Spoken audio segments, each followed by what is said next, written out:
Good morning, everyone. Sophie from Heuston Floral here. Jason and I are going to be working on getting this tile drainage into the ground today. I don't know if we'll get it covered, but we're going to at least try to get it all in the ground and in place. So thought we'd bring you guys along for that project.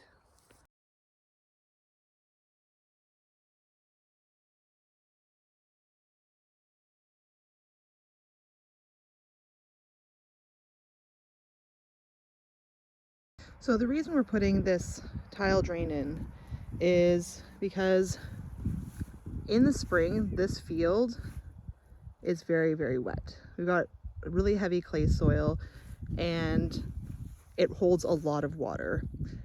In the spring, we had so much water in this perennial bed that we could not till until long after most people had their plants in the ground. And the same thing over here in the annual bed. It's just very, very muddy, which really slows down our progress in the spring. So the solution that we had was to dig a trench at the foot of the beds. So you can see that trench dug here.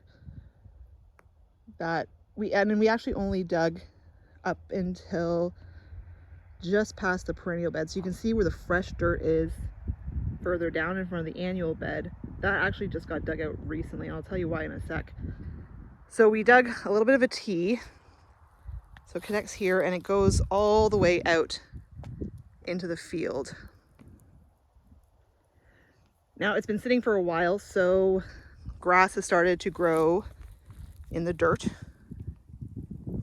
And I've learned that I don't like messy projects that sit for a long time. I don't mind digging things up, but I don't like when they sit.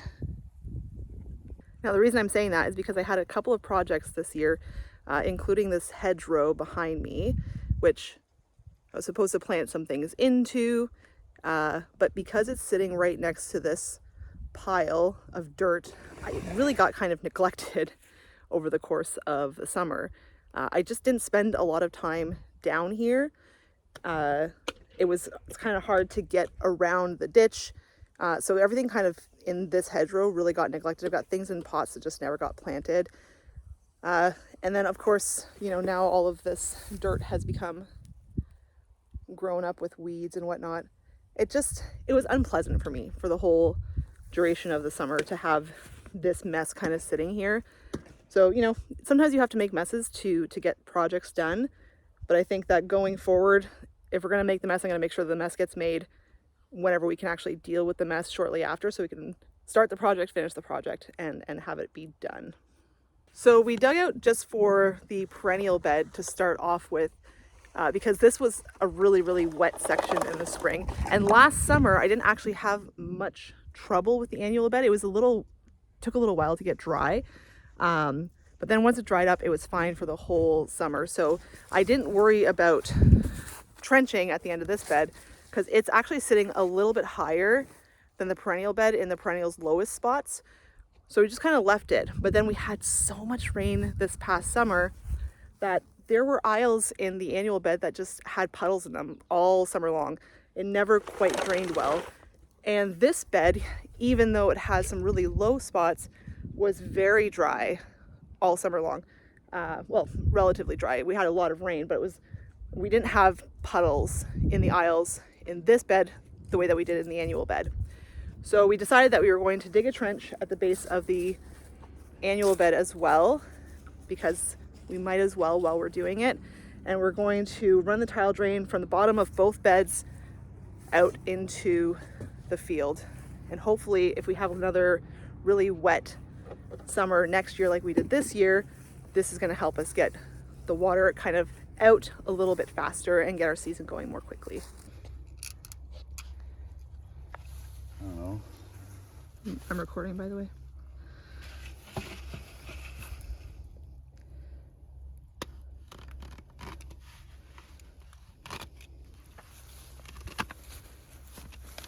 Yeah, I think that looks okay.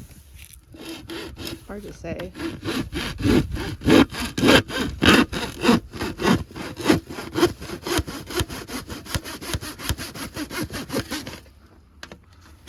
There you go. That was pretty easy.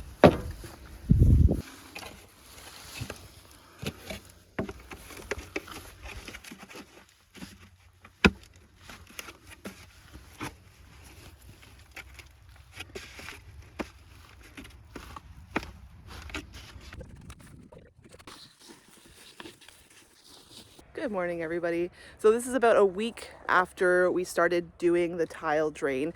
We had to put a pause on it because it turned out that we needed to get a tape. So the 4-inch pipe that Jason's used to working with kind of locks in, right, Jay? Like clips in and it locks.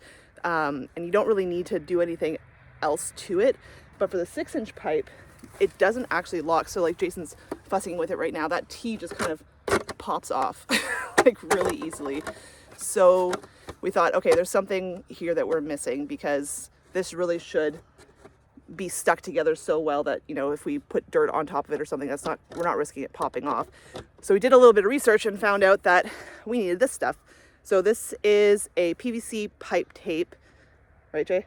Yep. This is 4 inches by 100 feet. The brand is called Adhes tape. I don't know if you can see that in there.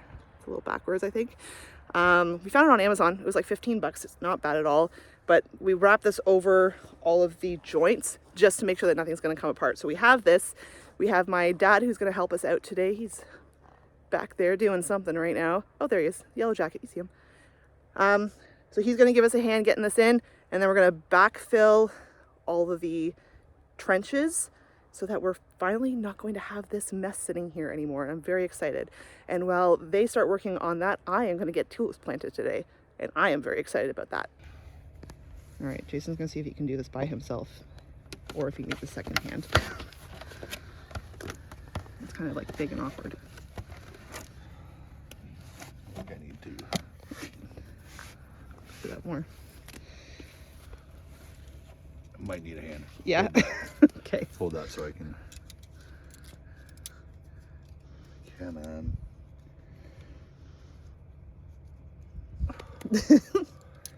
Need many hands. There we go.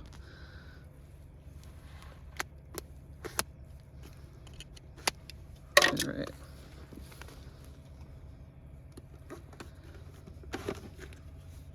Yeah, see, it still wants to twist, eh?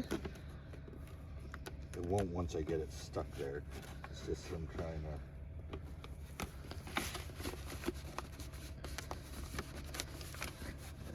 There we go.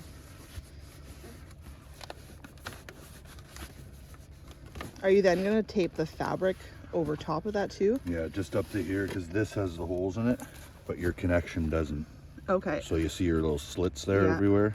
This so the T-pipe doesn't have any slits in it. Okay. So I could just tape this another wrap, just like that. Cool. Okay. Sweet. Here we go. All right. 2 first connections are done and taped.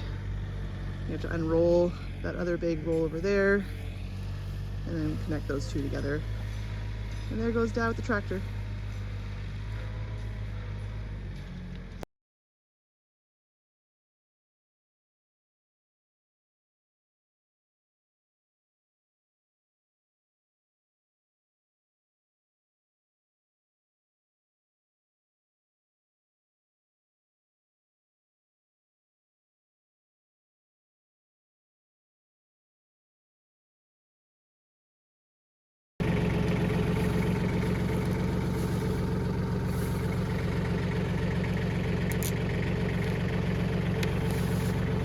So this hole is about 7 or so feet deep, already full of water. As you can see, the field gets very, very wet.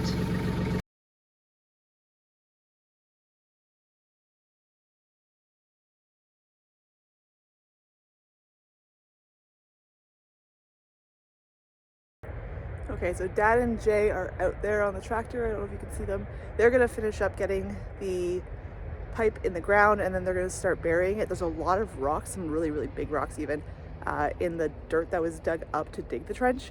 So Jay's got to kind of pull those guys out as they go. While they're doing that, I'm going to start planting tulips. So I've got everything loaded up in the tractor here. We're going to head over to the perennial patch where Jason already dug a trench for me yesterday. Bless his heart. That is so helpful. I was setting up a wedding yesterday and the digging of the trench part was the piece that I was dreading the most, and so he got that done for me so I can just get the tulips in the ground, get them buried and watered in, and they'll be good for winter. Oh, over on my way to the perennial patch, I want to show you guys, Jason cut down all of the peonies yesterday, so all that foliage is gone. They're all cut down right to the ground. And so the peony patch is, the peony patch is now ready for the winter.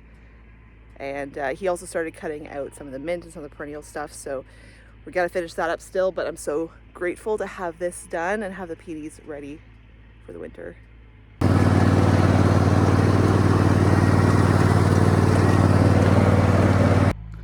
Okay, so here we are in the perennial patch. This is where our phlox is planted. So we had burned holes for the phlox part of the way down, just enough for the plants that we actually had. So we had this empty spot here that I didn't know what I was going to plant into it.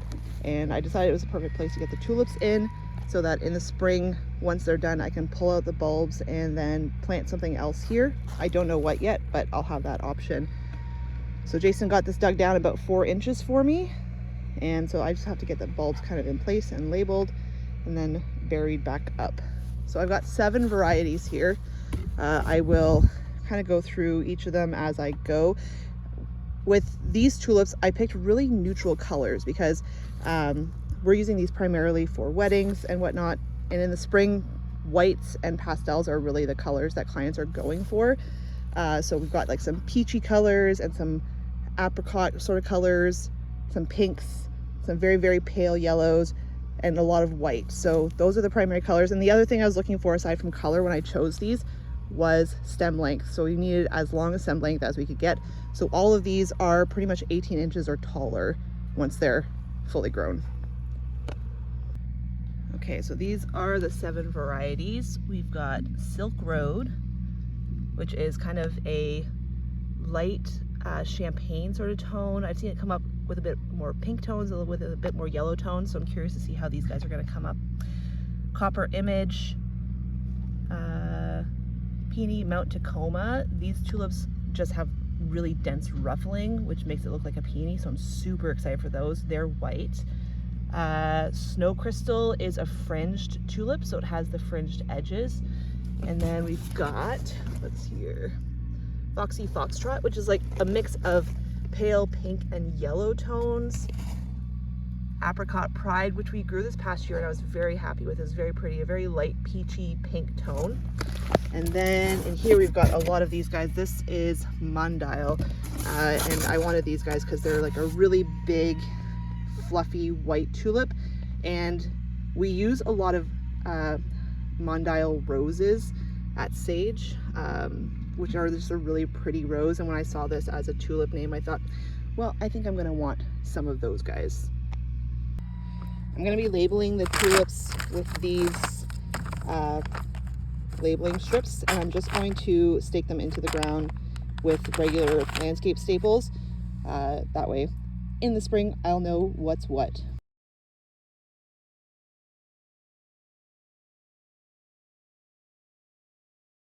I'm taking a little pause from tulip planting to show that all of the pipe is now in the ground. And then Dad and Jay are working on backfilling the trench. Oh my gosh, you guys, I cannot tell you how excited I am to have all of this back to being flat soil that I can actually walk around. Dad had to cut the lawn. When he cut the lawn, see how close the trench comes to the annual bed here? So he would cut the lawn backing in this small little path here and then turn around and drive back out again. No, not turn around, but he'd back in so he didn't have to turn around. He'd cut it coming in here backwards and then he'd drive out. And he will not have to do that anymore. And getting rid of the big rocks as we go. I've got 3 of the 7 varieties in so far.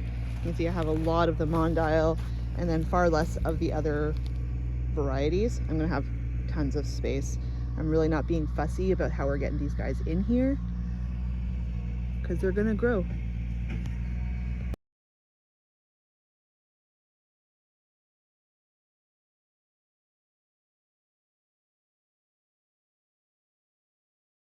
Who would have thought that a broom was an essential gardening tool? Pretty handy. All right, so tulips are in. Just have to water them and those will be ready.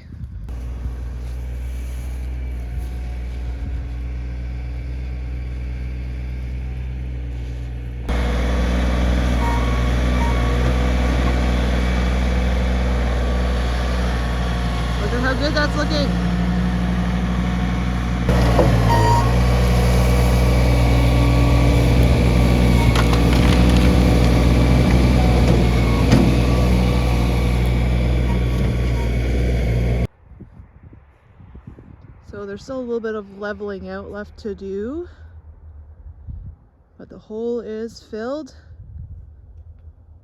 and it's such a nice relief to have that done. Well, that's going to do it for today, you guys. Thanks so much for watching, and we'll see you in the next one. Bye.